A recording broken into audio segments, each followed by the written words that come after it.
and nobody is to come near me except to bring me food. Reverend Steward, do as you think fit. The 6 nobles likewise replied, Reverend Steward, do as you think fit. He went to the 7 Brahmins and the 700 pupils and told them of his intentions, adding, So, gentlemen, you carry on with reciting the mantras you have heard and learnt, and teach them to each other. Reverend Steward, do as you think fit, they replied. Then he went to his 40 equal-ranking wives, and they said, Reverend Steward, do as you think fit. So the Great Steward erected a new lodging to the east of the city and withdrew there for the 4 months of the rains, developing the absorption on compassion, and nobody came near him except to bring him food. But at the end of 4 months he felt nothing but dissatisfaction and weariness as he thought, I heard it said, that anyone who withdraws into Mashan for the 4 months of the rains, developing the absorption on compassion, can see Brahma with his own eyes, but I cannot see Brahma with my own eyes, and cannot talk, discuss, or consult with him. Now Brahma Sanankumara read his thoughts and, as swiftly as a strong man might stretch out his flexed arm or flex it again, he disappeared from the Brahma-world and appeared before the Great Steward. And the Great Steward felt fear and trembling, and his hair stood on end at such a sight as he had never seen before. And thus fearful, trembling, with hair standing on end, he addressed Brahma Sanankumara in these verses. O splendid vision, glorious and divine, who are you, Lord? I fain would know your name.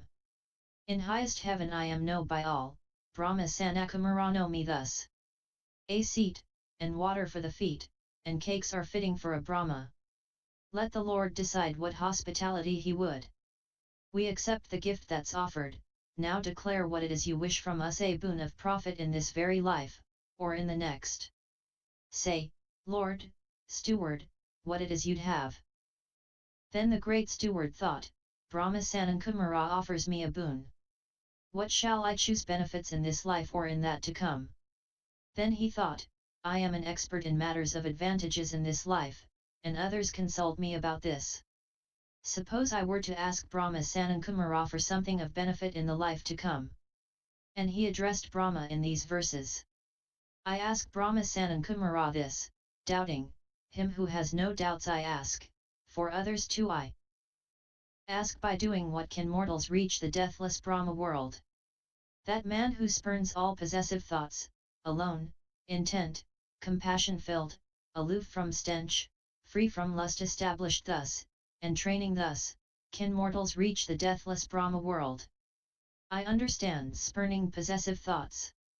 This means that one renounces one's possessions, small or great, leaves one's relatives, few or many, and, shaving off hair and beard, goes forth from the household life into ascetic life. This is how I understand spurning possessive thoughts. I understand alone, intent. That means that one goes off on one's own and chooses a lodging in the forest, at the foot of a tree, in a mountain glen, in a rocky cave, a charnel ground, in the jungle, or on a heap of grass in the open. I understand compassion-filled. That means that one dwells suffusing one quarter with a mind filled with compassion, then a second, then a third and a fourth quarter. Thus one abides suffusing the whole world, up, down and across. Everywhere, all around, with a mind filled with compassion, expanded, immeasurable, free from hatred and ill will. That is how I understand compassion-filled. But the Lord's words about aloof from stench I do not understand. What do you mean, Brahma, by stench among men?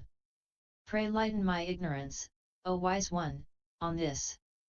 What hindrance causes man to stink and fester, heading for hell, from Brahma realm cut off? Anger, lying, fraud and cheating, avarice, pride and jealousy, coveting, doubt and harming others, greed and hate, stupor and delusion, the loathsome stench that these give off heads man for hell, from Brahma realm cut off. As I understand the Lord's words about the stench, these things are not easy to overcome if one lives the household life. I will therefore go forth from the household life into the ascetic state. Reverend Steward, do as you think fit. So the Great Steward went to King Renu and said, my lord, please appoint another minister to manage your affairs. I wish to go forth from the household life into ascetic life.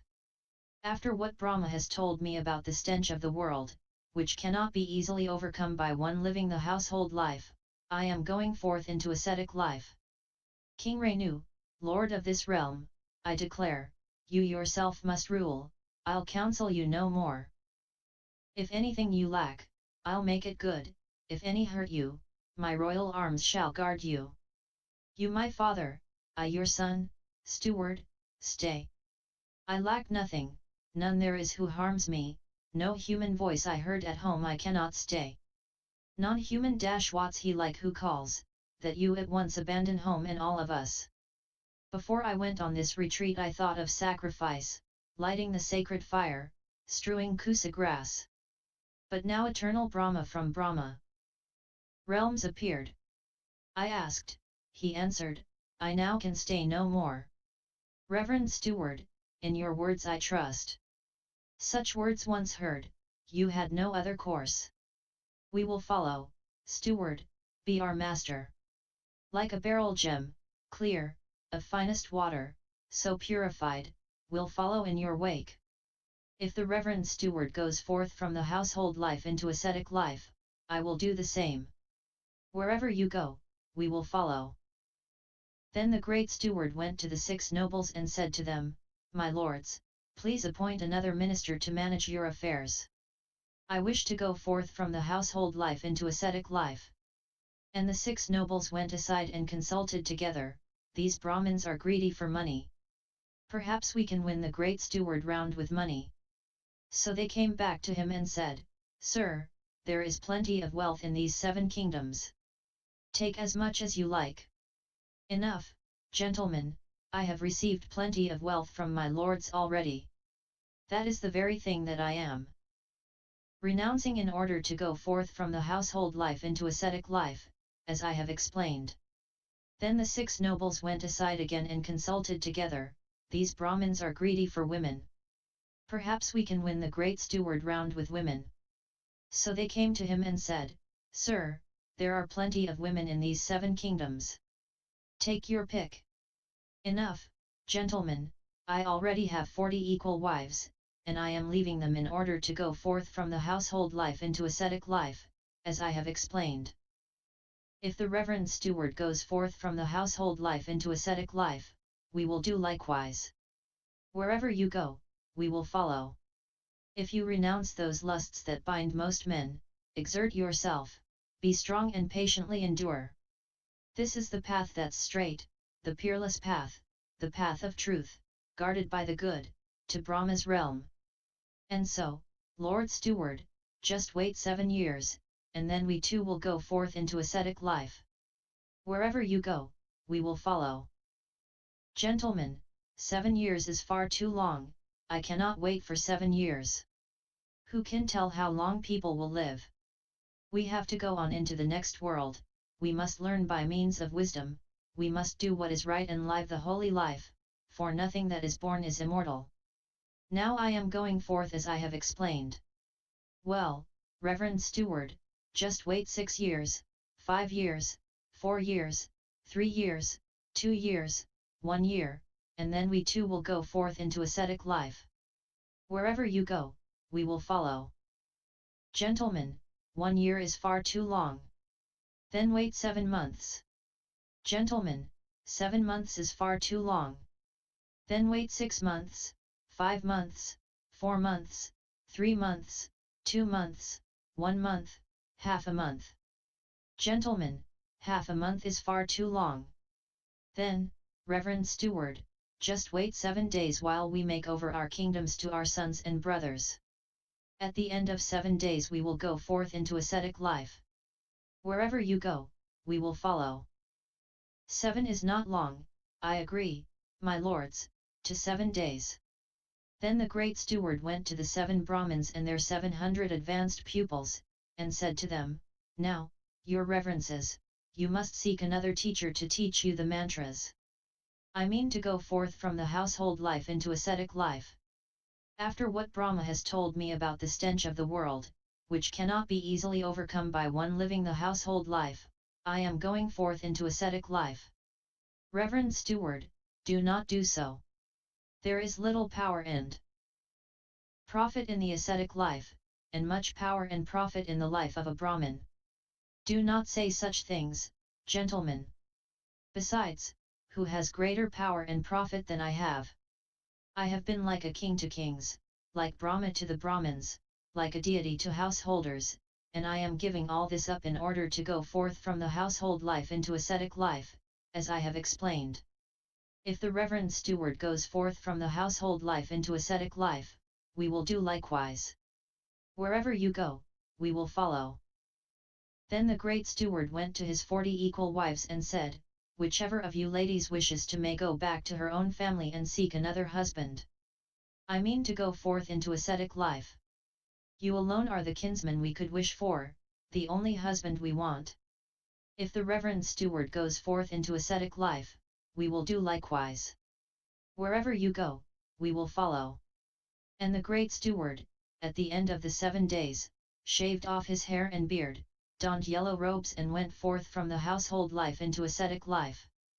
And with him went the 7 anointed Katiya kings, the 7 wealthy and distinguished Brahmins with their 700 advanced pupils, his 40 equal wives, several thousand Katiyas, several thousand Brahmins, several thousand householders, even some harem women.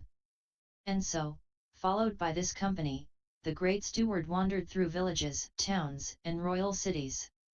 And whenever he came to a village or town, he was like a king to kings, like Brahma to the Brahmins, like a deity to householders. And in those days, whenever anyone sneezed or stumbled, they used to say, "Praise be to the Great Steward. Praise be to the Minister of 7. And the Great Steward dwelt suffusing 1 quarter with a mind filled with loving kindness, then a second, then a third and a 4th quarter. He dwelt suffusing the whole world, up, down and across, everywhere, all around, with a mind filled with compassion, with a mind filled with sympathetic joy, with a mind filled with equanimity, free from hatred and ill will. And thus he taught his disciples the way to union with the Brahma-world. And all those who had at that time been the Great Steward's pupils and had fully mastered his teaching, were after death at the breaking up of the body reborn in a happy sphere, in the Brahma-world.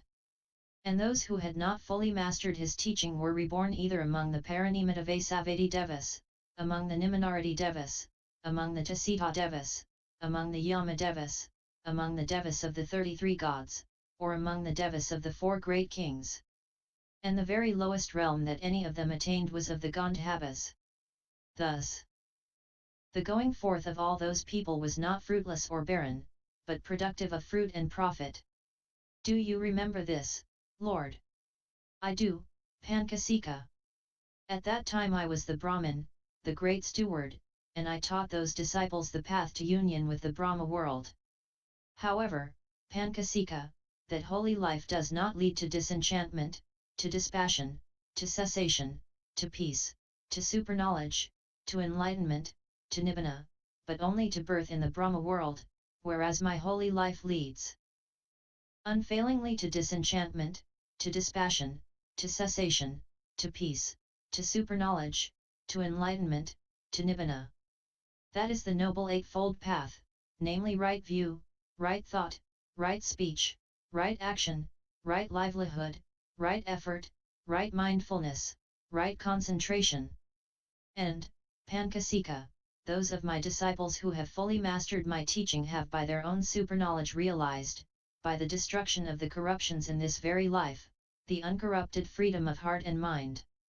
And of those who have not fully mastered it, some by the destruction of the 5 lower fetters will be reborn spontaneously, attaining thence to nibbana without returning to this world, some by the destruction of 3 fetters and the reduction of greed, hatred and delusion will become once returners, who will return once to his world before making an end of suffering, and some by the destruction of 3 fetters will become stream winners, incapable of falling into states of woe, assured of enlightenment. Thus the going forth of all these people was not fruitless or barren, but productive of fruit and profit. Thus the Lord spoke, and Pankasika of the Gandhabas was delighted and rejoiced at the Lord's words. And, having saluted him, he passed him by on the right and vanished from the spot. https://tptaka.fan